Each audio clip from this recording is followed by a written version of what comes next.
اعوذ باللہ من الشیطان الرجیم بسم اللہ الرحمن الرحیم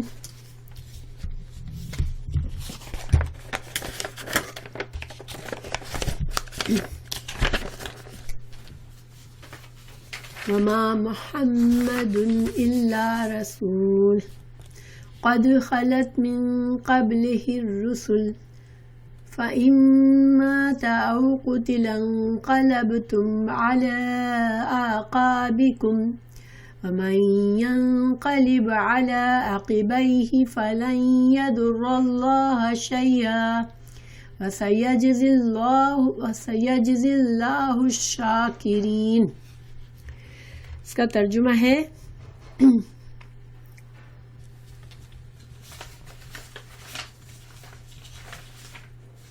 اور محمد صلی اللہ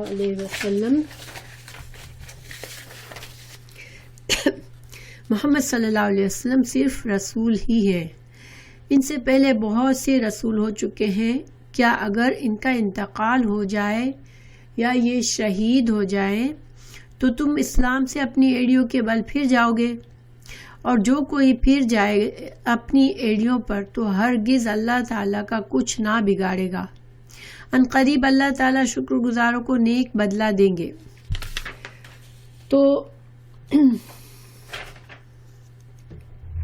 اس آیت کا کیا پس منظر ہے، کن حالات میں یہ آیت نازل ہوئی؟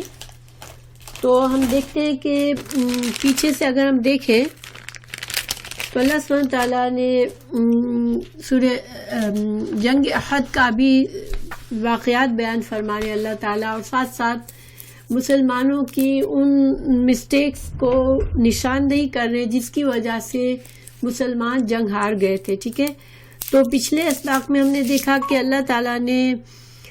جنگ احد کا پس منظر بیان کرتے ہوئے مسلمانوں کی ایمانی کمزوریاں پوائنٹ آؤٹ کی کہ مال کی محبت، تمہیں مال کی محبت نے نقصان دیا۔ نمبر 2، تم کو رسول اللہ صلی اللہ علیہ وسلم کی نافرمانی نے تمہاری جیتی ہوئی جنگ کو ہار میں بدل دیا۔ اور اسی طرح پھر جنگ میں جب تم ہمت ہار گئے تو صبر اور تقوی سے کام نہیں لیا، اللہ کے دین پر جمے نہیں رہے تو تم نے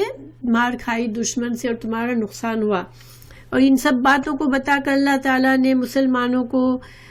کچھ احکامات دیے جن سے مال کی کمزوری ختم ہو، ان کے اندر سود کو حرام کرنے کا بتایا کہ سود کس لیے حرام ہوا ہے کہ یہ مال کی لالچ بڑھاتا ہے انسان کے اندر۔ اسی طرح اور اصلاحی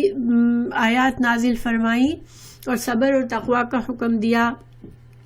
اور رسول اللہ صلی اللہ علیہ وسلم کی اور اللہ کی اطاعت پر ہر حال میں جم جانے کا حکم دیا تاکہ ان سب باتوں سے مسلمان اجتماعی طور پر اور انفرادی طور پر مضبوطی سے دین پر جم جائیں اور ایک مضبوط قوم بن جائیں۔ لیکن ایک اور بھی سبب تھا جنگ میں ہارنے کا، وہ کیا تھا کہ اس جنگ میں شیطان نے یہ بات پھیلا دی، یہ افواہ اڑا دی، زور سے آواز لگا کے کہا کہ رسول اللہ صلی اللہ علیہ وسلم کو قتل کر دیا گیا ہے، نعوذ باللہ۔ تو جب یہ شیطان نے یہ خبر پھیلائی تو کیا ہوا کہ مسلمانوں نے کی ہمت ٹوٹ گئی۔ مسلمانوں بہت سے کمزور ایمان والے مسلمان یا ایون مضبوط ایمان والوں کو بھی یہ ہوا کہ جب رسول اللہ صلی اللہ علیہ وسلم چلے گئے تو اب ہم کس کے لیے لڑیں، اب تو یہ اسلام کا مشن ہی ختم ہو جائے گا۔ اور کچھ کے دل میں یہ آیا کہ جب اللہ کے رسول کو قتل ہو گئے، اس کا مطلب ہے کہ اللہ کے رسول سچے رسول ہی نہیں تھے، کیونکہ رسول کو تو اللہ کی حفاظت فرماتا، تو جب اگر دشمنوں نے ان کو نقصان پہنچایا، ان کو قتل کر دیا، اس کا مطلب ہے کہ یہ اللہ کے رسول ہی نہیں ہے۔ تو اس طرح سے بہت سے لوگ جو بڑی جوش و خروش سے جنگ کے لیے گئے تھے، سب نے ہمت ہاری اور آپ صلی اللہ علیہ وسلم کو اکیلا چھوڑ دیا۔ صرف آپ صلی اللہ علیہ وسلم کے ساتھ صرف چند لوگ رہ گئے تھے۔ جس وقت ان جان بازوں نے اللہ کے رسول صلی اللہ علیہ وسلم کی حفاظت اپنے جسم سے کی، ان کے سارے وار اپنے جسم پر لیے، دشمنوں کے سارے وار جیسے ڈھال کی طرح آپ صلی اللہ علیہ وسلم کے آگے آئے، اور کئی صحابہ جو وہاں اس وقت موجود تھے یکے بعد دیگرے شہید ہو گئے۔ اور اللہ کے رسول زخمی بھی ہوئے. تو اللہ تعالیٰ نے یہاں پر چونکہ یہ کمزوری اس لیے ہوئی، یہ نقصان یہ اس لیے ہوا کہ مسلمانوں کے دلوں میں رسول اللہ صلی اللہ علیہ وسلم کی محبت بہت زیادہ تھی. اور جب آپ بہت زیادہ انسان کسی محبت کرتا ہے کسی انسان سے، تو جب وہ انسان نہیں رہتا تو انسان جو محبت کرنے والے ہیں وہ اتنے ڈس ہارٹڈ ہو جاتے ہیں کہ اس صدمے کو برداشت نہیں کر سکتے. اسی لیے مسلمانوں کو ہمیشہ یہ سکھایا گیا ہے کہ اللہ کی محبت جو ہے وہ ہر چیز سے زیادہ ہو، ہر چیز سے بڑھ کر اللہ کی محبت ہو. حالانکہ رسول اللہ صلی اللہ علیہ وسلم کی محبت بھی ہمارے ایمان کا حصہ ہے. آپ صلی اللہ علیہ وسلم کا اکرام کرنا، آپ سے محبت کرنا، آپ سے محبت بلکہ اتنی زیادہ ہم سے کہی گئی ہے کہ ہمارے اولاد سے، ہمارے والدین سے زیادہ ہم ان سے محبت کریں، کیونکہ ہمیں ان کا اتباع کرنا ہے. جس سے محبت جتنی زیادہ ہوتی ہے انسان اسی کے طریقے کو پسند کرتا ہے، اسی کو رضامندی کے کام کرنے کی کوشش کرتا ہے اور اسی کے بتائی باتوں پر عمل کرتا ہے. اس لیے یہ تو ایمان کا حصہ ہے. لیکن ایک فرق یہ ہے کہ انسان کو یہ پتا ہو کہ اللہ جو ہے وہ اصل دین اللہ کا ہے، رسول بھی اللہ سبحانہ تعالیٰ ہی کی طرف سے ہے. تو اصل جو مقصد زندگی ہمارا یہ ہے کہ ہم اللہ کے دین کو اپنی زندگی میں لائیں اور اللہ کے دین کا دفاع صرف اس لیے کریں کہ ہم اللہ سے محبت کرتے ہیں اور ہمیں اللہ کا دین دنیا میں آگے بڑھانا ہے. لیکن اس کے علاوہ اگر کوئی انسان کسی کی محبت، دیکھیں بعض اوقات انسان کسی پیر بہت ریلیجیس نہیں ہوتا لیکن پھر اس کی کسی ریلیجن پر چلنے والے امام یا پیر سے ملاقات ہوتی ہے، وہ اس سے اتنا متاثر ہوتا ہے کہ وہ دین پر چلنے لگتا ہے اور پھر وہ اس پرسن سے بہت محبت کرتا ہے. پھر کبھی اچانک سے ایسا ہوتا ہے کہ اس شخص کے اندر کوئی کمزوری نظر آ جاتی ہے کہ یہ آدمی جتنا میں بلند سمجھتا تھا اس کو اتنا بلند نہیں ہے، یا پھر وہ آدمی مر جاتا ہے یا پھر کسی طرح اس آدمی سے انسان دور ہو جاتا ہے تو آہستہ آہستہ وہ دین کا طریقہ چھوڑ دیتا ہے، پھر اپنے پہلے طریقے پہ چلا جاتا ہے، کیونکہ اس کا جو محبت کا منبع تھا وہ اللہ کی ذات کے بجائے وہ شخص تھا جو اب اس کی زندگی سے نکل گیا، تو اس کی جو ایمان تھا وہ اب ٹھنڈا پڑ گیا. لیکن اللہ تعالیٰ نے ان آیات میں ہمیں سکھایا کہ تمہاری محبت کا منبع اور تمہاری دین پر استقامت کی اصل وجہ اس لیے ہے کہ یہ اللہ کا دین ہے، تم اللہ کے لیے سب کچھ کر رہے ہو. تو اگر تم نے اللہ کے علاوہ کسی ذات کو وہ حیثیت دے دی کہ تمہارا ایمان پر چلنا بھی اس کی وجہ سے ہے، اور اگر وہ نہیں تو تمہارا ایمان چلا گیا، وہ نہیں تو تمہاری جان چلی گئی، تو پھر تمہارا ایمان صحیح ڈائریکشن نہیں ہے، تمہاری محبت کی ڈائریکشن غلط ہے. پھر تو یہ سمجھانے کے لیے اللہ تعالیٰ نے ان آیت کو نازل فرمایا. تو اس کے لیے میں آپ لوگوں کو تھوڑا سا پڑھ کے بتاتی ہوں کہ اس کے بارے میں علماء نے کس طرح سے باتیں کی یا اس میں کیا حدیث ہمیں ملتی ہے اس سلسلے میں. تو غزوہ احد میں رسول اللہ صلی اللہ علیہ وسلم کی شہادت کی افواہ، جب احد کے دن کچھ مسلمان شکست کھا گئے اور کچھ شہید ہو گئے تو شیطان نے یہ اعلان کر دیا. میں آپ کو آیت کا ترجمہ بتانا بھول گئی ہوں، لفظی ترجمہ، تو ہم اسٹیپ بائی اسٹیپ چلتے ہیں. پہلے ترجمہ کرتے پھر میں اس طرف آؤں گی. وما، اور نہیں ہے محمد صلی اللہ علیہ وسلم الا مگر رسول، ایک رسول، قد تحقیق خلط گزر چکے، من قبل ہی آپ صلی اللہ علیہ وسلم سے پہلے، الرسل بہت سے رسول، افئم ماتا اگر وہ مر جائیں، او قتلا یا وہ قتل کر دیے جائیں، انقلبتم کیا تم لوٹ جاؤ گے. تم انقلب کا مطلب ہوتا ہے انسان جس ڈائریکشن سے آیا تھا اس ڈائریکشن میں پھر سے الٹے پیر چلے جانا، یہ لٹرلی الٹے پیر پلٹ جانے کے معنی میں. کیا تم وہیں پر جہالت میں پھر چلے جاؤ گے، اپنے دین کو چھوڑ دو گے؟ کیا تم علی عقابکم، اپنی ایڑیوں پر تم پلٹ جاؤ گے. اور ایڑیوں پر پلٹنے کا یہ مطلب ہے کہ تم دوبارہ پیچھے پلٹ جاؤ گے، جہاں سے آئے تھے وہاں چلے جاؤ گے. وَمَن يَنقلب، اور جو پلٹ جائے گا عَلَى عَقِبَيْهِ، یہ تثنیہ ہے دونوں ایڑیوں پر، ٹھیک ہے.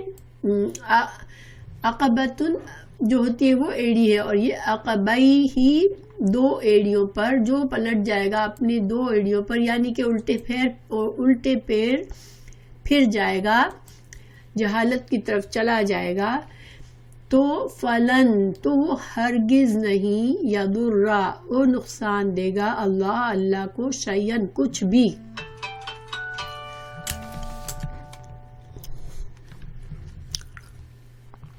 وَسَيَجْزِي اللَّهُ، وَسَيَجْزِي، اور سا قریب کے لیے آتا ہے، ٹھیک ہے. فعل کے اوپر جب سا آتا ہے مضارع کے اوپر، فعل مضارع پر، تو ان قریب مطلب ہوتا ہے. تو ان قریب یجزی، بدلہ دے گا، جزا دے گا اللہ الشاکرین، شاکرین کو. شاکرین یہاں پر کون ہے؟ دیکھیں مسلمین کو نہیں کہا اللہ تعالیٰ نے، مومنین کو نہیں کہا، شاکرین کہا. شاکر کون ہوتا ہے؟ شاکر وہ ہوتا ہے جو کہ کسی نعمت کو اس کا احساس ہوتا ہے کہ یہ نعمت ہے، اس کی قدر کرتا ہے. اس کو قدر کیا ہوتی ہے کہ اس کی حفاظت کرتا ہے، اس کو صحیح طریقے سے استعمال کرتا ہے، اور اس کو جو اس کا حق ہوتا ہے اس نعمت کا، وہ اس کے طریقے سے وہ اس سے معاملہ کرتا ہے، تو وہ شاکر ہوتا ہے. اب اللہ تعالیٰ نے ہمیں پیدا کیا، اللہ نے ہمیں ہدایت کا طریقہ بتایا، تو یہ اللہ کا دین ہمارے لیے بہت بڑی نعمت ہے. اللہ تعالیٰ نے جب سورہ مائدہ میں جب دین کے احکامات پورے ہوئے تو فرمایا الیوم اکملت لکم دینکم، اور پھر اگلی آیت میں فرمایا کہ میں نے آج اپنی نعمت پوری کر دی، تو واتممت علیکم نعمتی. تو اللہ تعالیٰ نے اپنے دین کو اپنی نعمت کہا. تو اللہ کا دین سب سے بڑی نعمت ہے، اور جو ہر حال میں، اچھے برے حال میں، مشکل حالات میں اللہ کے دین پر جم جاتا ہے، وہ شاکر ہوتا ہے، وہ قدر کرتا ہے اللہ کے اس دین کی. تو پھر اللہ سبحانہ تعالیٰ بھی ایسے بندوں کی قدردانی فرماتے ہیں اور اس کو اچھا اجر دیتے ہیں. اب میں آپ کو اس کے بارے میں سورہ تفسیر ابن کثیر میں سے کچھ پڑھ کے سناتی ہوں. غزوہ احد میں رسول اللہ صلی اللہ علیہ وسلم کی شہادت کی افواہ. جب احد کے دن کچھ مسلمان شکست کھا گئے اور کچھ شہید ہو گئے، تو شیطان نے یہ اعلان کر دیا کہ محمد صلی اللہ علیہ وسلم شہید ہو گئے ہیں. ابن ابی قمیہ مشرکوں کے پاس آ کر کہنے لگا، میں نے محمد صلی اللہ علیہ وسلم کو شہید کیا ہے. تو بہت سے لوگوں کے دلوں میں یہ بات اتر گئی اور انہیں یقین ہو گیا کہ واقعی رسول اللہ صلی اللہ علیہ وسلم شہید ہو گئے ہیں، اور انہوں نے خیال کیا کہ ایسا کچھ بعید بھی نہیں ہے، کیونکہ اللہ تعالیٰ نے فرمایا ہے کہ بہت سے انبیاء کرام آئے اور ان کو شہید کر دیا گیا تھا. تو اس افواہ کی وجہ سے مسلمانوں میں بہت کمزوری اور بزدلی اور جنگ سے بے ہمتی پیدا ہو گئی، جنگ کرنے کا حوصلہ ہی ختم ہو گیا ان کا. تو اسی لیے اللہ تعالیٰ نے اپنے رسول صلی اللہ علیہ وسلم پر یہ آیت نازل فرمائی، وما محمد الا رسول قد خلت من قبلہ الرسل، کہ محمد صلی اللہ علیہ وسلم تو صرف اللہ کے پیغمبر ہیں، ان سے پہلے بھی بہت سے پیغمبر گزرے ہیں، اور پیغمبروں کا تو یہ اسوہ ہے، یہ طریقہ ہے کہ وہ اللہ کے مشن میں اسٹرگل کرتے اور کبھی دشمنوں سے لڑتے ہوئے مارے بھی جاتے ہیں، دشمنوں سے لڑتے ہوئے شہید بھی ہو جاتے ہیں. تو یہ تو اللہ تعالیٰ کے پیغمبروں کا اسوہ ایسے ہی ہے، ان کا طریقہ، ان کی سنت ہی یہی ہے کہ وہ اللہ کے لیے، اللہ کے دین کے لیے اپنی زندگی قربان کرتے ہیں. تو اگر رسول اللہ صلی اللہ علیہ وسلم بھی اگر اس اسٹرگل میں شہید ہو گئے تو یہ ممکن تھا ان لوگوں کو. تو اللہ تعالیٰ نے انہیں بتایا کہ رسول اللہ صلی اللہ علیہ وسلم تو انسان ہے، ان کو اللہ نے ایک مشن کے لیے بھیجا ہے، اور وہ اللہ کے نزدیک اگر ان کا اب مشن ان کا پورا ہوا اور وہ دنیا سے رخصت ہوئے، چاہے وہ شہید کر دیے جائے، چاہے وہ رخصت ہونے کا کوئی بھی طریقہ ہو سکتا ہے کہ شہید ہو جائے، یا پھر اللہ تعالیٰ ان کو طبعی موت دے، تو کیا اگر ایسا ہوگا تو تم سب جو ہو وہ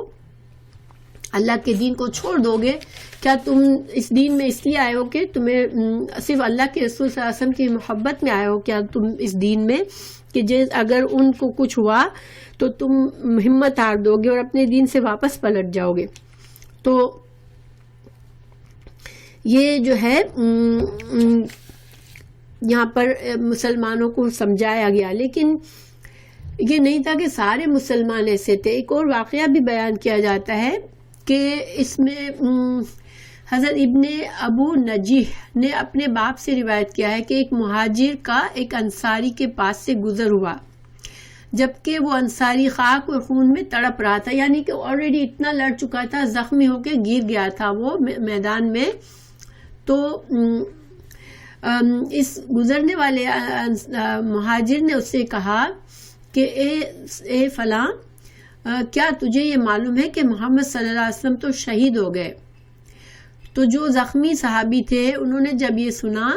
تو اپنی اس حالت میں جس میں ان کی جان بھی ختم ہو رہی تھی، اس حالت میں انہوں نے کیا کہا کہ اس حالت میں بھی انصاری نے یہ سن کر کہا کہ اگر محمد صلی اللہ علیہ وسلم جام شہادت نوش فرما گئے ہیں تو آپ صلی اللہ علیہ وسلم نے، تو اس کا یہ مطلب ہوا کہ آپ صلی اللہ علیہ وسلم نے اللہ کے دین کو پہنچا دیا، کیونکہ اللہ تعالیٰ اپنے نبی صلی اللہ علیہ وسلم کے لیے ایک مشن کے ساتھ بھیجا تھا۔ تو اس صحابی نے کہا کہ اگر اللہ کے رسول صلی اللہ علیہ وسلم آج شہید ہو گئے، اس کا مطلب ہے انہوں نے جتنا دین ہم تک پہنچانا تھا وہ پہنچا چکے ہیں، لہٰذا جاؤ اور اپنے دین کو بچاؤ۔ اب جو رسول اللہ صلی اللہ علیہ وسلم نے ہم کو دین دیا ہے، تم جاؤ اس کے لیے لڑو، اس کو بچاؤ اور جہاد کرو۔ تو یہ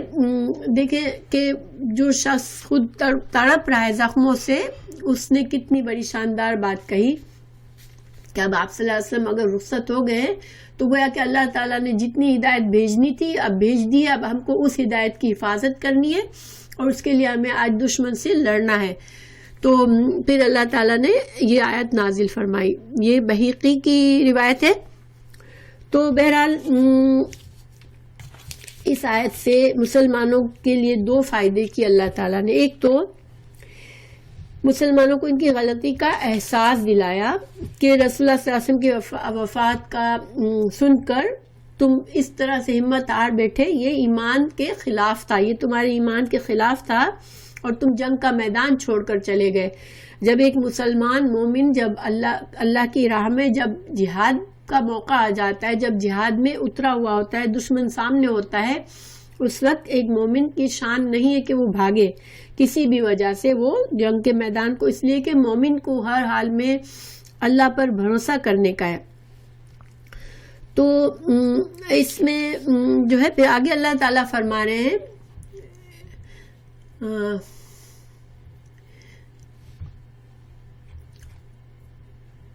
ایک منٹ، افَإِن، اسی آیت میں دیکھیں اس ٹکڑے کو، افَإِن، پھر اگر ماتا وہ مر جائے، او قتلا، اگر یا قتل کر دیے جائے تو تم کیا پلٹ جاؤ گے؟ تو اس کے لیے اللہ تعالیٰ نے ایک طرح سے جھنجھوڑا، وعلیکم السلام ورحمۃ اللہ، فسیہ، اللہ تعالیٰ نے ایک طرح سے مومنوں کو جھنجھوڑا کہ کیا بھلا محمد صلی اللہ علیہ وسلم کو موت اگر آ جائے گی جنگ کے میدان میں، یا وہ جنگ کے میدان میں شہید کر دیے جائیں گے، یا وہ اس دنیا سے طبعی موت ان کو آئے گی، تو کیا تم دین کو چھوڑ دو گے؟ تو اگر تم اسلام میں داخل ہو کر مرتد ہو گئے تو پھر تم خود اپنی جان پر دشمنی کر رہے ہو، اپنی جان پر ظلم کر رہے ہو، اللہ کا تم کچھ بھی بگاڑ نہیں سکتے، کیونکہ فَلَن يَضُرَّ اللَّهَ شَيْئًا، تم اللہ کو کوئی نقصان نہیں دو گے اپنے دین کو چھوڑنے پر، کیونکہ اللہ تو بے نیاز ہے۔ پھر اللہ تعالیٰ نے ان لوگوں کا بتایا کہ جو اللہ کی اطاعت پر جمے رہیں گے ہر وقت اور ہر حالات میں، اور اللہ کے دین کی مدد کریں گے اور رسول صلی اللہ علیہ وسلم کی تابعداری میں خوب جم جائیں گے، تو پھر اللہ ان کو شاکرین کو اللہ تعالیٰ اچھا اجر دے گا. سوری میں تھوڑا سا ریپیٹ کر دیا لیکن اٹس اوکے انشاءاللہ. اب ہم آگے بڑھتے ہیں. وما کانا، اچھا نہیں، میں اسی آیت جو ابھی ہم نے پڑھی نا اس کے سلسلے میں ایک حدیث ہے، میں آپ کو وہ بتاتی ہوں. ٹھیک ہے، یہ لمبی حدیث ہے کیونکہ میں نے بتایا کہ اس آیت سے دو فائدے ہوئے. ایک تو اس وقت مسلمانوں کے دل مضبوط کیے گئے، ان کو ان کی غلطی کا احساس دلایا گیا جنگ احد میں، تاکہ وہ آئندہ کی جنگوں میں اس طرح کے بیہیویئر سے بچ جائے. ٹھیک ہے، اور دوسرا فائدہ یہاں پر یہ تھا کہ ظاہری بات ہے رسول اللہ صلی اللہ علیہ وسلم کو جب بھی موت آنی تھی اللہ کے حکم سے، تو اللہ تعالیٰ جانتا تھا کہ اللہ کے رسول کے صحابہ کرام اپنے رسول سے بہت زیادہ پیار کرتے ہیں اور وہ ان کے لیے یہ صدمہ بہت ہی شدید ہوگا. تو ایک طرح سے اللہ تعالیٰ نے اس وقت کے لیے ایک ہتھیار ان کو دے دیا کہ اس آیت کو یاد کریں گے تو اس اللہ تعالیٰ ان کے دل تھام لے گا. تو اس کے لیے ایک حدیث بیان کی جاتی ہے. یہ حدیث کئی حدیث کی کتابوں میں ہے. صحیح بخاری کی میں تھوڑا سا پڑھتی ہوں آپ کو کہ یہ پہلے تو یہ کہ حضرت ابوبکر صدیق رضی اللہ عنہ نے اس آیت کو پڑھا تھا جس وقت رسول اللہ صلی اللہ علیہ وسلم انتقال کر گئے تھے. یہ روایت جو ہے یہ بہت سی کتابوں میں. اس کے علاوہ صحیح بخاری کی حدیث یہ ہے کہ حضرت ابوبکر صدیق نے، امام بخاری رحمہ اللہ فرماتے ہیں کہ حضرت عائشہ رضی اللہ عنہا کی روایت ہے کہ حضرت ابوبکر صدیق مقام سخ میں اپنی رہائش سے گھوڑے پر تشریف لائے، کیونکہ حضرت ابوبکر صدیق کی ایک وائف جو تھی وہ مدینہ سے تھوڑے فاصلے پہ تھی، سخ کے مقام پر. تو ان کے پاس وہ گئے ہوئے تھے. ان کو جب اطلاع ملی تو وہ اپنے گھوڑے پر تیزی سے آئے، تشریف لائے اور پھر گھوڑے سے اتر کر مسجد میں آ گئے اور لوگوں سے کوئی بات نہ کی، اور حضرت عائشہ رضی اللہ عنہا کے پاس چلے آئے اور رسول اللہ صلی اللہ علیہ وسلم کی طرف متوجہ ہوئے. اس وقت آپ صلی اللہ علیہ وسلم کو دھاری دار حبری کپڑے سے ڈھاکا ہوا تھا. ٹھیک ہے، آپ صلی اللہ علیہ وسلم اپنے حجرے میں ہی آپ صلی اللہ علیہ وسلم کو لٹایا ہوا تھا اور ایک دھاری دار کپڑے سے آپ کے جسم مبارک کو ڈھانپ دیا گیا تھا.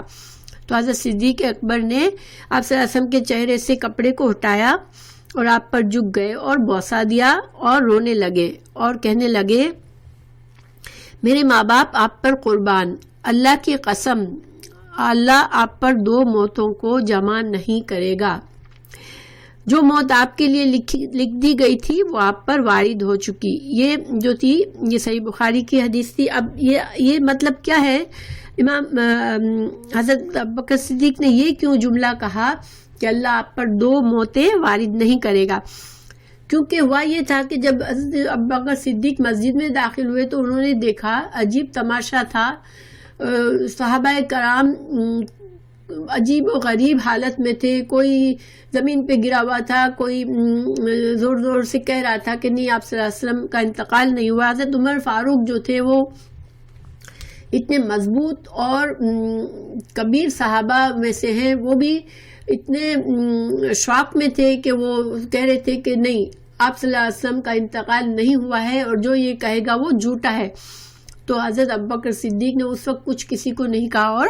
یہ جملہ آپ صلی اللہ علیہ وسلم کے سامنے یہ کہا کہ نہیں اللہ آپ کو ایک ہی موت دے گا اور آپ کی موت آ چکی ہے. یعنی کہ یہ جو لوگ کہہ رہے ہیں کہ آپ ابھی نہیں مرے ہیں تو ابھی وہ غلط کہہ رہے ہیں. آپ صلی اللہ علیہ وسلم کی جو ایک موت لکھی تھی دنیا کی وہ آ چکی ہے. تو اسی سے فردر اس کے بارے میں امام زہری نے ابو سلمہ کی سند سے حضرت ابن عباس سے روایت کی ہے کہ حضرت ابو بکر جب آئے تو اس وقت کا حال بتا رہے ہیں. حضرت ابن عباس جو ہے اس وقت کا حال ہم کو بتا رہے ہیں. جب حضرت ابوبکر صدیق مسجد میں داخل ہوئے تھے تو اس وقت کیا دیکھتے کہ عمر رضی اللہ عنہ لوگوں سے گفتگو کر رہے تھے حضرت ابوبکر صدیق نے ان کی وہ ایکچولی دوسری جگہ سے ہمیں پتہ چلتا ہے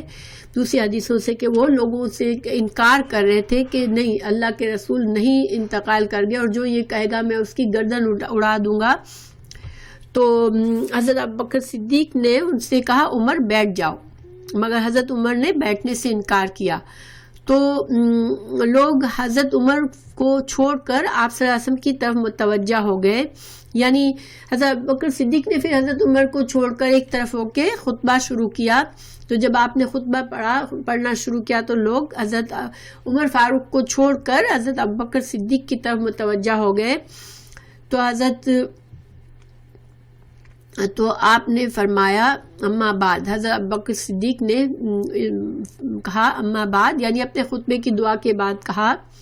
درود و سلام اور حمد و ثنا کے بعد کہا اما بعد، جو حضرت محمد صلی اللہ علیہ وسلم کی عبادت کرتا تھا تو حضرت محمد صلی اللہ علیہ وسلم وفات پا گئے ہیں، اور جو اللہ کی عبادت کرتا تھا تو اللہ تعالیٰ کی ذات گرامی تو زندہ ہے جس کو فنا نہیں، کیونکہ اللہ تعالیٰ نے فرمایا ہے. پھر حضرت ابوبکر صدیق نے اس آیت کی تلاوت فرمائی، وما محمد الا رسول قد خلت من قبلہ الرسل سے پوری آیت جو ابھی ہم نے پڑھی وہ پوری آیت پڑھی حضرت ابوبکر صدیق نے. حضرت ابن عباس بیان کرتے ہیں کہ اللہ کی قسم جب حضرت ابوبکر صدیق نے یہ آیت اس وقت پڑھی تو یوں معلوم ہوا کہ لوگوں کو یہ معلوم ہی نہ تھا کہ یہ آیت نازل ہوئی ہے. یعنی کہ اس وقت سارے صحابہ بھول چکے تھے کہ یہ آیت اللہ نے نازل فرمائی ہے. حالانکہ آپ کو پتہ ہے کتنے صحابہ حافظ تھے نا، وہ تو ان کو تو قرآن پورا حفظ کیا ہوا تھا، مگر اس وقت صدمہ اتنا ہیوی تھا کہ وہ اس آیت کو بھول گئے تھے. لیکن جب حضرت ابوبکر صدیق نے یہ آیت پڑھی تو سب کو ایسا لگا جیسے کہ یہ آیت کبھی سنی ہی نہیں ہے، اور حضرت ابوبکر صدیق فرسٹ ٹائم اس کو پڑھ رہے ہیں. پھر کیا ہوا، کچھ دیر میں سارے لوگ اس آیت کو پڑھنے لگے، تمام صحابہ اس آیت کو پڑھنے لگے. حضرت سعید بن مسیب سے روایت ہے کہ حضرت عمر فاروق نے فرمایا کہ اللہ کی قسم، یعنی بعد میں حضرت عمر فاروق نے حضرت سعید بن مسیب کو اپنا واقعہ بتایا، اپنی فیلنگز بتائی جب رسول اللہ صلی اللہ علیہ وسلم کے انتقال کے وقت، کہ حضرت عمر فاروق نے فرمایا کہ اللہ کی قسم میں نے جب حضرت ابوبکر صدیق سے اس آیت کی تلاوت سنی تو میں کھڑے کا کھڑا رہ گیا اور میرے پاؤں مجھے اٹھا نہیں رہے تھے حتیٰ کہ میں گر گیا. اچھا، میں ایک بات یہاں پر آپ کو بتاؤں کہ یہ ویسے تو یہ کتاب بہت معتبر ہے لیکن یہاں شاید پرنٹنگ کی مسٹیک ہے. حضرت سعید بن مسیب جو تھے نا وہ عمیر بن مسیب تھے، سوری، سعید بن مسیب جو ہے وہ شاید ان کے بیٹے ہوں گے یا ان کے رشتہ دار ہوں گے. تو بہرحال انہوں نے یہ روایت بتائی کہ حضرت عمر نے کہا کہ میرے پیر ایسے ہو گئے جیسے ان میں جان نہیں ہے، یہاں تک کہ میں گر گیا، میرے پیروں سے میرا وزن، جسم کا وزن نہیں اٹھ رہا تھا اور میں زمین پر گر گیا. یعنی کہ یہاں پر ہمیں بہت سے لیسن ملتے ہیں. پہلی بات یہ کہ صحابہ کرام نیچرلی رسول اللہ صلی اللہ علیہ وسلم سے اتنی محبت کرتے تھے کہ وہ ایک لمحہ سوچے بغیر آپ صلی اللہ علیہ وسلم کے لیے اپنی جان قربان کر سکتے تھے. ٹھیک ہے، جب آپ صلی اللہ علیہ وسلم کی وفات کی خبر سن کے ان کا جو شوق اور صدمہ تھا وہ اتنا شدید تھا کہ ان کے حواس معطل ہو گئے تھے. لیکن آپ یہ دیکھیں کہ قرآن پر ان کا ایمان کتنا تھا کہ یہ قرآن کی آیت سنتے ہی سب نے اپنے دل سنبھال لیے، اور وہ اپنے دل کو سنبھالنے کے لیے سارے صحابہ اس آیت کو باقاعدہ پڑھنے لگے. ہر کوئی جسے دیکھو جب اس وقت اس آیت کو پڑھ رہا تھا. تو اللہ کے کلام میں بہت طاقت ہے، بہت قوت ہے، انسان کو ہر وقت وہ تھام سکتا ہے. کیسے بھی حالات میں اللہ کا قرآن، اللہ کی آیات انسان کو سنبھال لیتے ہیں اگر ہمارا ایمان مضبوط ہو. کیونکہ ان کا ایمان اتنا مضبوط تھا کہ اتنا بڑا صدمہ جس سے ان کے دل پھٹ گئے تھے وہ سب ان کے دلوں کو اللہ نے سنبھال لیا اور یہ لوگ سب یکجا ہو گئے. ٹھیک ہے، تو یہ بڑی دلچسپ، اس کے بارے میں کافی لمبا کچھ ہے. انشاءاللہ کبھی اللہ نے توفیق دی تو میں آپ لوگوں کو یہ پورا بتاؤں گی کس کس طرح سے سارے حالات ہوئے تھے اس وقت، لیکن چونکہ ابھی اتنی ہمارے پاس اس وقت تو یہ مقام نہیں ہے کہ میں اتنی تفصیلات بتاؤں آپ کو۔ بہرحال تو یہاں پر چونکہ ہمیں میجورٹی آف صحابہ کا پتہ چلتا ہے کہ جنگ احد میں ان کی ہمت ٹوٹ گئی تھی جب آپ صلی اللہ علیہ وسلم کی وفات کی خبر سنی تھی، لیکن سارے لوگ ایسے نہیں تھے کیونکہ مضبوط ایمان والے بھی تھے۔ یہاں پر ایک اور روایت ہے کہ انس بن مالک کے چچا انس بن نضر نے جب صحابہ کو یہ حال دیکھا تو کہا اے لوگو، یعنی جب صحابہ کرام جنگ احد میں ہمت ہار گئے اور ادھر ادھر بھاگنے لگے تو حضرت انس بن مالک کے چچا انس بن نضر نے کہا لوگوں، اگر محمد صلی اللہ علیہ وسلم قتل کر دیے گئے تو محمد صلی اللہ علیہ وسلم کا رب زندہ ہے، وہ کبھی نہیں مرے گا، اور تم رسول اللہ صلی اللہ علیہ وسلم کے بعد زندہ رہ کر کیا کرو گے؟ آؤ جس مقصد کے لیے محمد صلی اللہ علیہ وسلم نے جنگ کی اسی کے لیے تم بھی جنگ کرو، اور جس کی خاطر محمد صلی اللہ علیہ وسلم نے جان دے دی تم بھی جان دے دو۔ پھر کہا اے اللہ، یہ لوگ جو کچھ کر رہے ہیں اس کے لیے میں معافی مانگتا ہوں، یعنی جو لوگ بھاگ رہے تھے میدان چھوڑ کر ان کے لیے انہوں نے مغفرت مانگی اور اپنی برات کا اظہار کرتا ہوں، اور ساتھ ساتھ یہ بھی کہہ دیا کہ اللہ میں ان میں شامل نہیں ہوں، میں ان کے اس جرم سے بری ہوں کہ میں جنگ کے میدان سے بھاگوں۔ پھر انہوں نے اپنی تلوار کھینچ کر جنگ کرنی شروع کر دی، یہاں تک کہ قتل کر دیے گئے، وہ شہید ہو گئے تھے اس جنگ میں، یہ بخاری کی روایت ہے۔ تو انشاءاللہ ہم آگے بڑھتے ہیں۔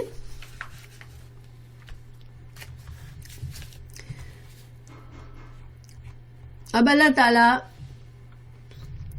سمجھا رہے ہیں موت کا کیا قانون ہے، ٹھیک ہے، کیونکہ موت کا خوف بہت خطرناک چیز ہوتی ہے، اور موت کے خوف نے ان لوگوں کو جب تلواریں ہر طرف دیکھی انہوں نے، اور جب دیکھا کہ دشمن نے ہمیں ہر طرح سے گھیر لیا ہے، پھر رسول اللہ صلی اللہ علیہ وسلم کی وفات کی خبر سن کے ان کے حوصلے اڑ گئے اور موت ہی موت نظر آنے لگی، تو کیا ہوا کہ وہ اپنا مقصد حیات بھول گئے، اپنے دین کا، اپنے وہاں اس وقت جنگ کرنے کا پرپس بھول گئے کہ ہم تو اللہ کے لیے لڑ رہے ہیں اور اللہ ہمارے ساتھ ہے۔ اب اللہ تعالیٰ سمجھا رہے کہ موت کیا ہے، ٹھیک ہے، کہ موت کا خوف تم نے کیا یہ صحیح نہیں کیا، کیونکہ وما کانا نہیں ہے لنفس کسی نفس کے لیے ان یہ کہ تموت کہ وہ مر جائے، الا مگر باذن اللہ، اللہ کے اذن کے سوا وہ کوئی انسان مر نہیں سکتا۔ کتاباً معجلاً، یہ تو لکھی ہوئی بات ہے، کتاباً لکھی ہوئی بات ہے، معجلاً مقررہ وقت، یعنی ہر انسان ہر ذی حیات کی موت کا وقت تو لکھا ہوا ہے اللہ کے پاس لوح محفوظ میں۔ تو مطلب یہاں اس ٹکڑے کا یہ ہے کہ جس موت کے ڈر سے تم بھاگے تھے تو موت اگر تمہارے نصیب میں ہوگی تو تمہیں تمہارے گھر پہنچنے پر بھی آ جائے گی، جہاں دشمن نہیں ہوگا، مگر موت ضرور آ سکتی ہے وہاں، تو تم موت سے بھاگ کر تم نے یہ جو بزدلی کا کام کیا یہ صحیح نہیں تھا۔ تو دیکھیں قرآن میں یہ اور جگہوں پر بھی یہ سبجیکٹ اللہ تعالیٰ نے بتایا ہے۔ سورہ فاطر کی 11 آیت میں بتایا، ترجمہ پڑھ رہی ہوں میں، نہ کسی بڑی عمر والے کو عمر زیادہ دی جاتی ہے اور نہ اس کی عمر کم کی جاتی ہے، مگر سب کچھ کتاب میں لکھا ہوا ہے۔ اگر کوئی 100 سال زندہ رہتا ہے تو اس لیے کہ اللہ نے اس کے لیے یہ مدت لکھی ہے، اگر کوئی پیدا ہوتے ہی مر جاتا ہے تو اس لیے کہ اللہ نے اس کے لیے مدت لکھی ہے۔ ہاں بہانے ضرور ہوتے ہیں، ہر اللہ تعالیٰ اسباب کے پردوں میں سب کچھ کرتا ہے، تو ہر موت کا کوئی سبب ہوتا ہے، اور اسی لیے ہم ایک دوسرے سے پوچھتے ہیں کیا ہوا تھا، بیمار تھا، کیا تھا، مگر یہ صرف وجوہات ہوتی ہیں، جو اسباب ہوتے ہیں جو اللہ نے جن اسباب کے تحت اس کی جان کو ختم کرنا ہوتا ہے۔ تو اگر انسان 1000 دشمنوں کے نرغے میں بھی ہے، اگر اس کی موت نہیں لکھی تو دشمن اس کو مار نہیں سکتے، اور یہ کہہ کر اللہ تعالیٰ نے ہمت بڑھائی ان لوگوں کی۔ دوسری جگہ سورہ انعام میں فرمایا وہی تو ہے جس نے تم کو مٹی سے پیدا کیا، پھر مرنے کی ایک وقت مقرر کر دیا اور ایک مدت اس کے ہاں اور مقرر ہے جو کہ قیامت ہے۔ اور ان سب آیت کریمہ میں اللہ تعالیٰ نے ان لوگوں کو ہمت دی جو کہ موت کو سامنے دیکھ کر ڈر گئے تھے، ٹھیک ہے۔ اور یہ قیامت تک بزدل لوگوں کو ہمت دلانے والی آیت ہے، کیونکہ دین پر چلنا ہمیشہ آسان نہیں ہوتا۔ دین کے لیے زندگی میں کبھی ایسے حالات آتے ہیں کہ انسان کو اس دین کے لیے لڑنا پڑتا ہے۔ ویسے تو انسان کو ہمیں جنگ کا خواہش کرنے کی ہمیں تربیت نہیں دی گئی کہ ہم یہ کوشش کریں کہ جنگ ہم پر مسلط ہو اور ہم کافروں سے لڑیں، نہیں، لیکن جنگ سے بچنا بہتر ہے۔ لیکن اگر ایسے حالات ہو جاتے ہیں، جنگ تم پر مسلط کی جاتی ہے، تو پھر موت کے خطرے سے تم بزدل مت بنو، کہ پھر اس طرح سے تمہیں کیا نقصان ہوگا کہ تم پر جو ہے وہ اللہ کے دشمن، کافر، تمہارے دشمن تم پر غالب آ جائیں گے اور تم کو شاید تمہارا دین بھی چلا جائے، کیونکہ ہو سکتا ہے وہ تم کو تمہارے دین پر بھی قائم نہ رہنے دے۔ تو انسان کو موت کے ڈر سے ڈر کر اگر تم نے اپنے دین کا دفاع نہ کیا تو اس میں تمہارا نقصان ہے، ٹھیک ہے، دنیا کا بھی اور آف کورس آخرت کا بھی نقصان ہے۔ تو اب دیکھیں کہ ایک یہ ساری اصلاح جب ہو رہی تھی، یہ صحابہ کرام کی زندگی آپ دیکھیں، دیکھیں ہم ہزار غلط کام کرتے ہیں مگر ہمیں بعض اوقات نہ احساس ہوتا ہے، نہ کچھ پتہ چلتا ہے، ٹھیک ہے، اور ہماری زندگی چلتی رہتی ہے۔ مگر صحابہ کرام وہ لوگ تھے جن کو اللہ کے رسول صلی اللہ علیہ وسلم کا مشن آگے بڑھانا تھا، اس لیے اللہ تعالیٰ نے ہر چوٹ پر، ہر ان کی غلطی پر پکڑا، ٹوکا اور ان کی نصیحت کی اور ان کو اچھا طریقہ بتایا، اور انہوں نے بھی اللہ کے اس دین کو، اللہ کی ہر آیت کو، ہر نصیحت کو اپنے دل سے لیا اور اس کو فوراً اپنی زندگی میں لے آئے۔ ہم سنتے ہیں مگر ہم کو اتنی زیادہ ہمارے اندر جذب نہیں ہوتا، ہم بہت سی باتیں سنتے ہیں جو ہمارے اندر کوتاہی ہوتی ہے، کمی ہوتی ہے، ہمیں قرآن پڑھتے ہوئے سامنے آتی ہے وہ باتیں اور ہم پڑھ کر آگے بڑھ جاتے ہیں۔ ہمارے اندر وہ بات نہیں ہے کہ ہم قرآن کو پڑھیں اور اس کو اپنے اس کو آئینہ بنا کر ہم اس میں اپنے آپ کو دیکھیں۔ قرآن صرف علم کے لیے نہیں آیا ہے، نہ قرآن برکت کے لیے صرف آیا ہے، قرآن ہم کو ہدایت دینے کے لیے آیا ہے، قرآن ہمارے لیے آئینہ بن کر آیا ہے کہ ہم اس آئینے میں اپنے آپ کو دیکھیں اور جو اللہ کی باتیں سنیں ہم اپنے آپ کو سنوارتے چلے جائیں۔ صحابہ کرام نے یہی کیا، اور دیکھیں اس کی ایک مثال میں آپ کو دیتی ہوں، ایک واقعہ بتاتی ہوں کہ حجر بن عدی رضی اللہ عنہ جب دشمنان دین کے مقابلے میں چلے، ٹھیک ہے، حجر بن عدی جو تھے وہ جنگ کے سپہ سالار تھے ایک جگہ پر، اور وہ دشمنوں کے مقابلے میں جا رہے تھے کہ دریائے دجلہ بیچ میں آ گیا۔ اب کیا ہوا کہ دشمن کے سامنے ہے، دشمن سے مقابلہ کر رہے ہیں لیکن بیچ میں دریا ہے، ٹھیک ہے، تو اب سارا لشکر کھڑا ہو گیا کہ اب کیا کریں، ہمارا راستے میں تو دریا ہے۔ تو حضرت حجر بن عدی رضی اللہ عنہ نے اس آیت کی تلاوت فرمائی اور کہا کہ کوئی بھی بے اجل نہیں مرتا، یعنی کہ اگر ہماری موت آج نہیں لکھی ہے تو ہم نہیں مریں گے، ٹھیک ہے، تو آؤ اسی دجلہ میں گھوڑے ڈال دو۔ یہ فرما کر آپ اپنا گھوڑا دریا میں ڈال دیتے ہیں اور آپ کی دیکھا دیکھی اور لوگ بھی اپنے گھوڑوں کو پانی میں ڈال دیتے ہیں اور دشمن کا خون خوش ہو جاتا ہے۔ دشمن دریا کے اس پار حیران ہو کے دیکھ رہے ہیں کہ یہ کیسے پاگل لوگ ہیں، ان پر ہیبت طاری ہو جاتی ہے اور کہنے لگتے ہیں کہ یہ تو دیوانے آدمی ہیں، یہ تو پانی کی موجوں سے بھی نہیں ڈرتے، بھاگو بھاگو۔ چنانچہ سب کے سب بھاگ کھڑے ہوئے اور مسلمانوں کو وہ علاقہ فتح ہوا۔ دیکھیں یہ ہوتا ہے جب انسان اللہ کی قرآن تو انسان کی زندگی بدلنے والی چیز ہے، ٹھیک ہے، اگر ہم قرآن کو صحیح معنوں میں ہر آیت پر غور کریں اور اس کو ہم اپنی زندگی میں لائیں اور اپنی زندگی کے واقعات، ہر واقعے کے مطابق ہم سوچیں کہ ایسے مقامات کے لیے ہمیں قرآن نے کیا سمجھایا ہے، تو انشاءاللہ ہم جو ہے وہ بہتر انسان بن جائیں گے، ہماری زندگیاں ہمارے لیے آسان ہو جائیں گی، ہماری زندگی کے مصائب ہم کو بڑے نہیں لگیں گے، کیونکہ ہمارا اللہ پر توکل بڑھ جائے گا کہ اللہ ہمارے ساتھ ہے ہر حال میں، کیونکہ اللہ ہے، مومنوں کے ساتھ ہے ہمیشہ۔ تو بہرحال اب اللہ تعالیٰ مزید سمجھا رہے ہیں، وَمَن یُرِد، اور جو کوئی ارادہ کرے گا، جو کوئی خواہش رکھے گا،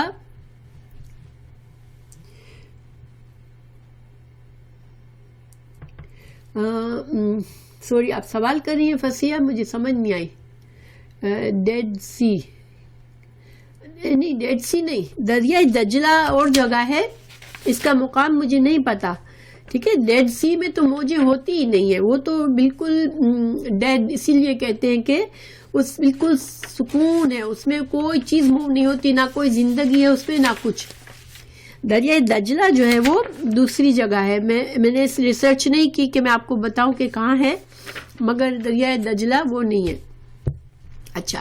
اب اللہ تعالیٰ فرما رہے ہیں وَمَن یُرِد، اور جو ہی ارادہ کرے گا ثواب دنیا کے لیے نیت رکھے گا، نُؤْتِیہِ، ہم دیں گے اس کو، منہا، اس میں سے، ٹھیک ہے۔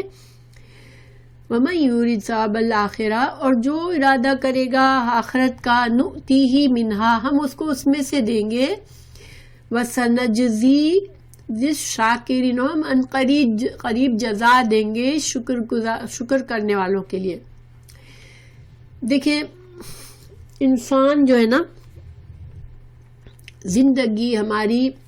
دن رات ہر وقت ہمیں، ہاں ماشاء اللہ افشا، جزاک اللہ خیر۔ تو دیکھیں انسان کی زندگی، افشا نے لکھا ہے کہ دجلہ is between Turkish and Iraq اور ترکی کے درمیان ہے، اور کلوز ٹو فرد، ٹھیک ہے۔ تو مجھے شک تھا کچھ، لیکن ماشاءاللہ جزاک اللہ خیر افشا۔ تو ہم جو بھی کچھ کرتے ہیں دنیا میں، ٹھیک ہے، ہم ہر وقت ہمارا کوئی مشن ہوتا ہے، کبھی چھوٹا مشن ہے، کوئی بڑا مشن ہے، لیکن ایک پرپز ہوتا ہے، ہمیں کچھ طرف ہم جا رہے ہوتے ہیں۔ ہمارا ارادہ سے کیا مطلب ہے کہ ہمیں کوئی کام کہیں پہنچنا ہے، کوئی کام فنش کرنا ہے، ہم کوئی بھی کام کرتے ہیں اس کا ایک مقصد ہوتا ہے، ٹھیک ہے۔ اگر کچن میں گئے تو ہمیں کھانا تیار کرنا ہے، ہمارا یہ مقصد ہے کہ کھانا تیار کر کے ہمیں کھانا کھانا ہے، اس لیے ہم تیار کر رہے ہیں۔ اسی لیے ہم دنیا کی تعلیم کرتے ہیں تو ہمیں یہ ارادہ ہوتا ہے کہ ہمیں ایجوکیشن سے اچھی جاب کر کے اپنی زندگی کو اچھا بنانا ہے۔ یعنی کہ جب بھی کوئی ارادہ انسان ہو، ہر بڑے کام سے پہلے انسان کا ایک ارادہ ہوتا ہے، ٹھیک ہے۔ اچھا، اللہ تعالیٰ یہ فرما رہے ہیں کہ تمہارے سارے ارادے اگر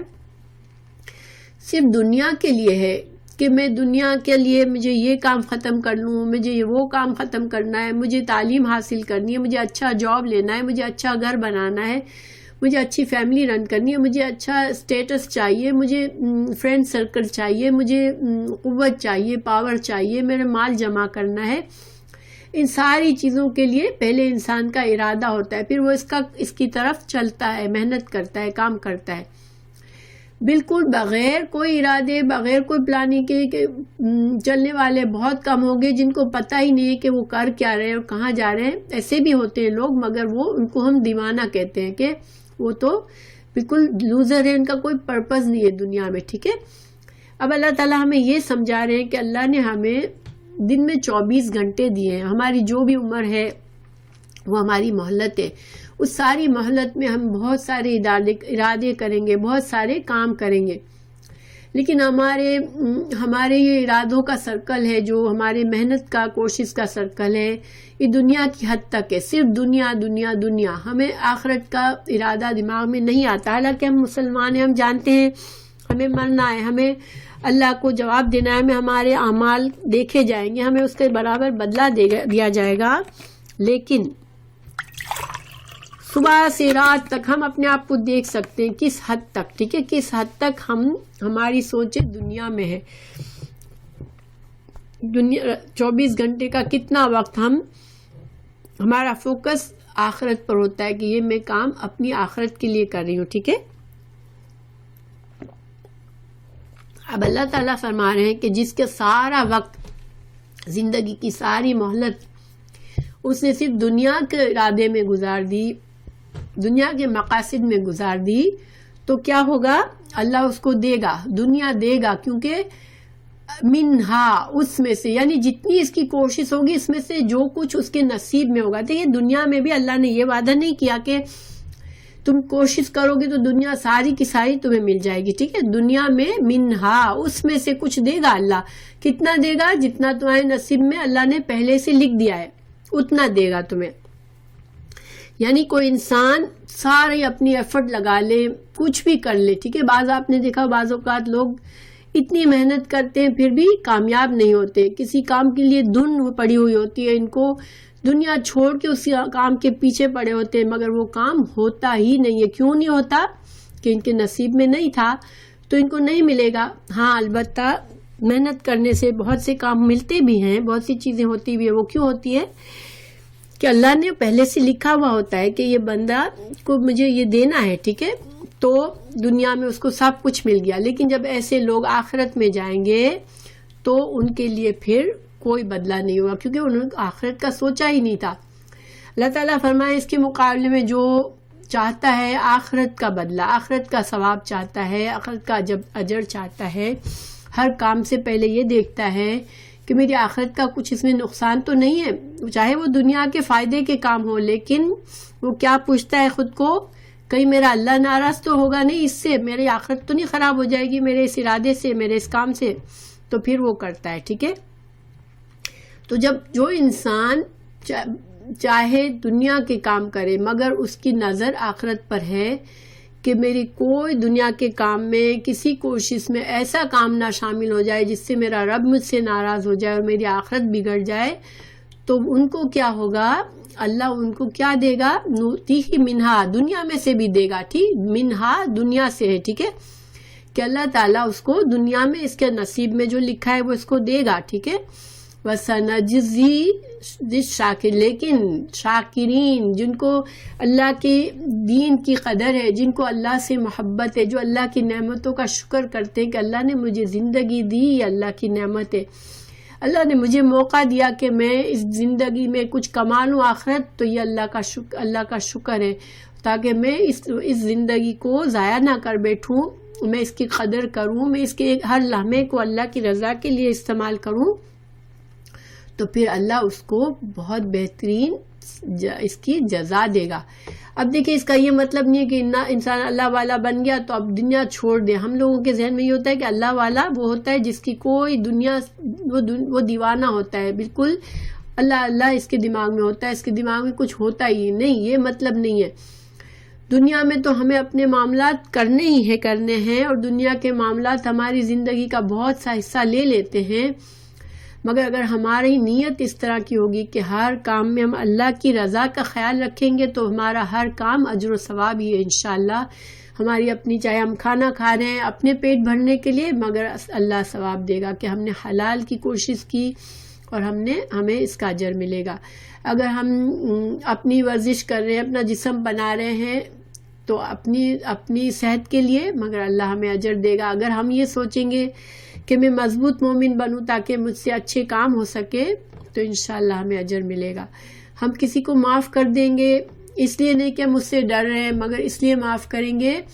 کہ اللہ مجھ سے راضی ہوگا، تو بدلہ لے سکنے کی طاقت کے باوجود نہیں بدلہ لیں گے تو اللہ ہمیں اس کا اجر دے گا۔ اگر ہم کسی کی مدد کریں گے اور اپنے آپ میں دنیا میں بس صرف اپنی طرف ہی دھیان نہیں ہوگا، ہمیں دوسروں کی فکر ہوگی، تو ہمیں اللہ اس کا بدلہ دے گا۔ ہاں بالکل۔ پھر شاکرین، یہاں بھی اللہ نے شاکرین کا، اللہ نے انہیں کہا مومنین کو اجر دے گا، کیونکہ شاکر وہی ہوتا ہے جو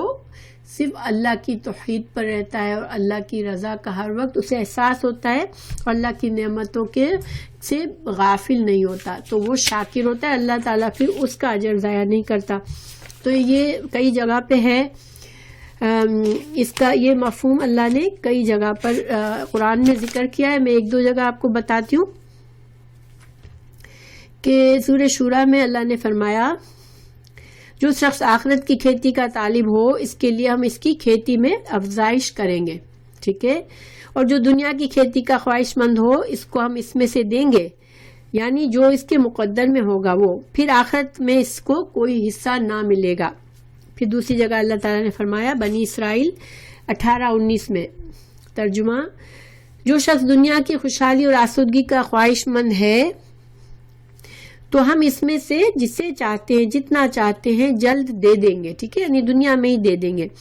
پھر اس کے لیے ہم نے جہنم کا ٹھکانہ مقرر کر رکھا ہے جس میں وہ لعنت زدہ ہو کر داخل ہوگا۔ تو اور سورہ بقرہ میں اللہ تعالیٰ نے ہمیں کیا دعا سکھائی؟ ربنا آتنا فی الدنیا حسنۃ وفی الآخرۃ حسنۃ، اور اللہ تعالیٰ نے ساتھ ساتھ کہہ دیا کہ جو صرف دنیا مانگے گا، ربنا آتنا فی الدنیا ہی کہتا رہے گا، اس کو صرف دنیا ہی ملے گی۔ تو ہمیں انشاءاللہ ہمارا فوکس بڑا کرنا ہے کہ ہم آخرت کو ہمیشہ ذہن میں رکھیں۔ پھر اللہ تعالیٰ فرما رہے وَكَأَيٍّ مِّن نَبِيٍّ، اور کتنے ہی من نبی، نبیوں میں سے، قاتلا جنگ کی، معاہو اس کے ساتھ، ربیون اللہ والوں نے، کثیرن بہت سے، فما تو نہ وہنو نہ انہوں نے سستی دکھائی، لما واسطے اس کے جو اصابہم پہنچا اس کو، فی سبیل اللہ اللہ کے راستے میں، وما ضعفوا اور نہ انہوں نے کمزوری دکھائی، ومستکانوا اور نہ وہ دبے، واللہ اور اللہ تعالیٰ یحب الصابرین کہ اللہ تعالیٰ صابرین سے محبت کرتا ہے۔ تو یہاں اللہ تعالیٰ فرما رہے ہیں کہ بہت سے نبیوں کو ہم رکاب ہو کر بہت سے اللہ والے جہاد کر چکے، یعنی بہت سے انبیاء کے ساتھ جنگوں میں بہت سے اللہ والے، ربیون اللہ والے، جو اللہ کی محبت ہر چیز سے زیادہ رکھنے والے بھی شامل ہو چکے۔ انہیں بھی اللہ کی راہ میں تکلیفیں پہنچی، لیکن نہ تو انہوں نے ہمت ہاری، نہ سست رہے اور نہ دبے، اور اللہ صبر کرنے والوں کو ہی چاہتا ہے۔ تو اس طرح سے اس آیت سے مجاہدین احد کو ایک طرح سے اللہ تعالیٰ ان کو سمجھا رہا ہے کہ دیکھو تم اس نبی کے صحابہ ہو، نبی صلی اللہ علیہ وسلم کے صحابہ ہو، تو تم پہلے نہیں ہو دنیا میں جن کو اللہ کی راہ میں لڑنا پڑا ہے، ٹھیک ہے، اور بہت سے تم سے پہلے بھی انبیاء آئے جن کو حق کے لیے لڑنا پڑا، کیونکہ حق اور باطل کا یہی معاملہ ہے کہ جب اللہ تعالیٰ کسی کو حق دیتا ہے اور حق کا علم بردار بناتا ہے تو اس کو دنیا میں باطل قوتوں سے لڑنا پڑتا ہے، کیونکہ باطل قوتیں خود سے دبنے والی نہیں ہوتی ہے۔ تو ہر نبی کی یہ سنت ہے کہ اس کو جنگ کرنی پڑی ہے کافروں سے، اور نبی کے صحابہ کرام، ہر نبی کے صحابہ اور ان کے حواریوں نے ان کی مدد فرمائی ہے۔ تو وہ اللہ تعالیٰ فرما رہے ہیں کہ ایسے لوگ آئے کہ وہ جو تھے وہ کسی بھی تکلیف پر وہ مضبوطی سے جمے رہے، صبر کے ساتھ جمے رہے، نہ انہوں نے سستی دکھائی نہ انہوں نے ہمت ہاری، اور صبر کے بدلے میں اللہ تعالیٰ نے جو ہے اللہ تعالیٰ ایسے لوگوں سے محبت کرتا ہے جو ہر حال میں صبر کرتے ہیں، اللہ پر توکل کرتے ہیں، تو اللہ ان سے پھر محبت کرتا ہے۔ تو اس کے بارے میں مجاہدین احد جو ہے وہ جب یہ سن کر کے رسول اللہ صلی اللہ علیہ وسلم شہید ہو گئے تھے تو ہمت چونکہ ہار بیٹھے تھے اور کفر کے مقابلے میں دب گئے تھے، تو ان کو سمجھایا جا رہا تھا کہ تم کیوں دب گئے، تم اس نبی محمد صلی اللہ علیہ وسلم کے ساتھی ہو تو تمہیں بھی مضبوط ہونا چاہیے تھا۔ اور ربیون کا کیا معنی ہوتا ہے؟ ربیون اللہ والا، لفظی معنی اللہ والا ہے، تو علماء کو بھی ربیون کا نام دیا جاتا ہے، ابرار بہت نیک لوگوں کو بھی، متقی لوگوں کو بھی، عبادت گزار عابد کو بھی، زاہد کو بھی، اور اللہ کے فرما برداروں کو ربیون کہتے ہیں۔ وہ نہیں کہ جو دنیا چھوڑ کے کہیں بیٹھ کے اللہ اللہ کرتے ہیں، وہ ربیون نہیں ہوتے، وہ اللہ والے نہیں ہوتے۔ ربیون دنیا میں حصہ لیتے ہیں، دنیا میں اپنی ذمہ داریاں پوری کرتے ہیں، دنیا کے تمام معاملات ہینڈل کرتے ہیں. رسول اللہ صلی اللہ علیہ وسلم نے اپنی زندگی کا ہر معاملہ ہینڈل کیا، شادیاں بھی کی، بچے بھی، اولاد بھی ہوئی ان کی، اور بھی بہت سے معاملات ہینڈل کیے زندگی کے. یہ نہیں کہ یہاں تک کہ گھر میں اپنی بیویوں کی مدد بھی فرمائی، انہوں نے گھر کے کاموں میں بھی مدد فرمائی. جو سوشل ہوتا ہے کہ جو صحابہ کرام سے یا جو آنے والے وفد ہوتے تھے ان سے جو ملنا جلنا ہوتا تھا وہ بھی کیا، دوستیاں بھی نبھائی. حضرت خدیجہ رضی اللہ عنہا کی دوستوں تک سے تعلقات رکھے کہ وہ ان سے حضرت خدیجہ کو محبت تھی تو ہم ان کا خیال رکھتے ہیں. تو پھر یہ نہیں کہ اللہ والا یہ نہیں ہوتا کہ دنیا چھوڑ دے. اللہ والا دنیا کو اس طرح سے گزارتا ہے جس طرح اللہ راضی رہے اس سے اور اللہ ناراض نہ ہو. پھر اللہ تعالیٰ فرما رہے ان لوگوں کی عمل ایک تو یہ تھا کہ وہ اللہ والے جو تھے وہ ایک منٹ میں اس کی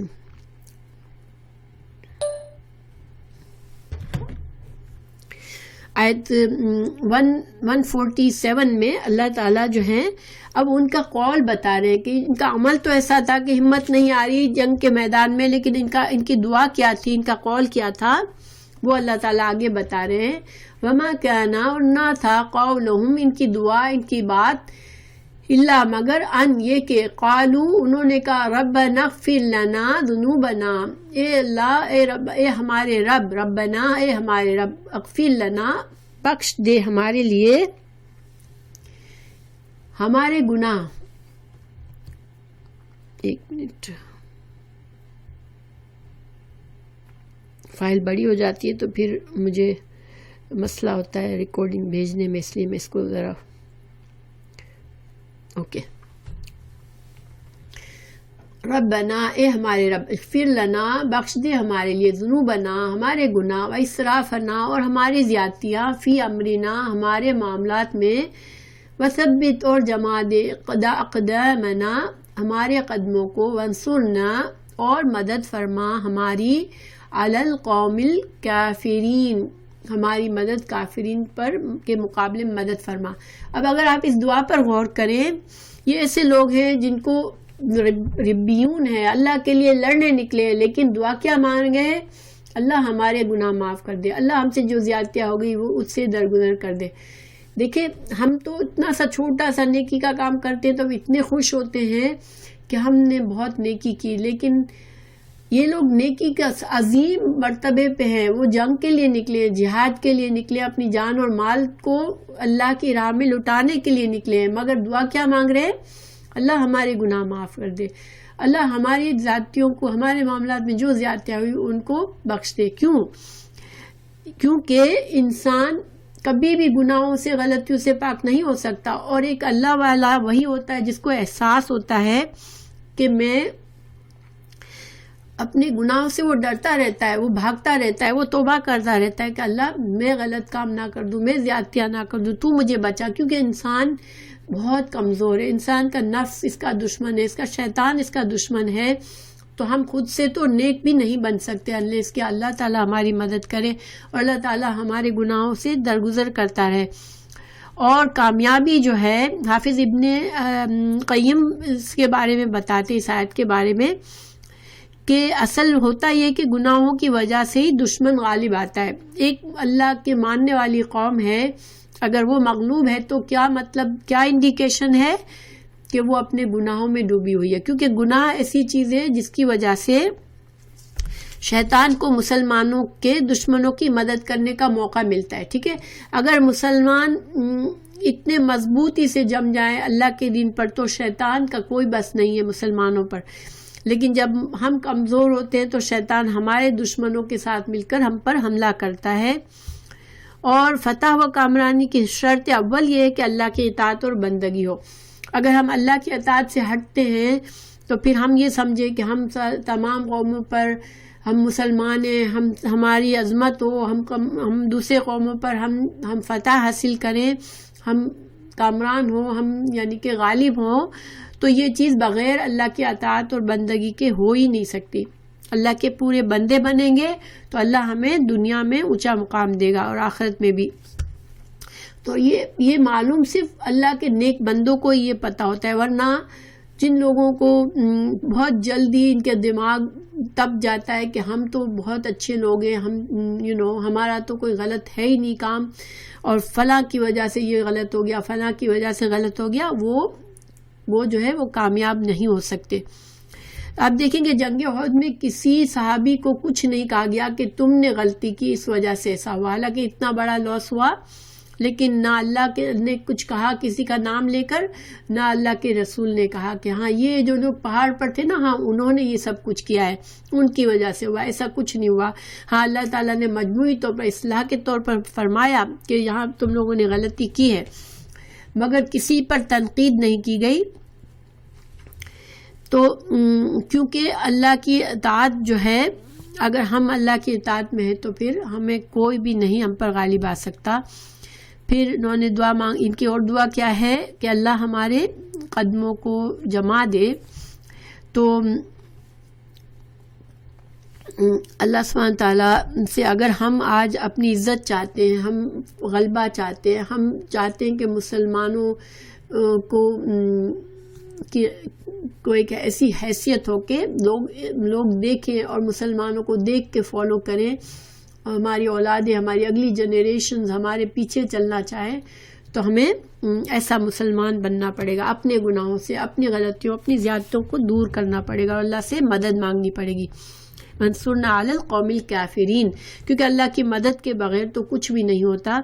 پھر اللہ تعالیٰ نے بتایا کہ ایسے لوگوں کے لیے اللہ کیا کرتا ہے، فآتاہم، تو اللہ نے دیا ان کو، اللہ نے ثواب دنیا کا، وحسن ثواب الآخرہ، اور اچھا ہے، کتنا اچھا ہے ثواب الآخرہ، آخرت کا ثواب۔ واللہ، اللہ تعالیٰ، یحب المحسنین، اللہ محسنین سے محبت کرتا ہے۔ تو اللہ تعالیٰ نے ان خصوصیات کے مالک لوگوں کو، جنہوں نے انبیاء کے ساتھ مل کے اور انبیاء کے مشن کے جانے کے بعد ان کے مشن کے لیے لڑتے رہے،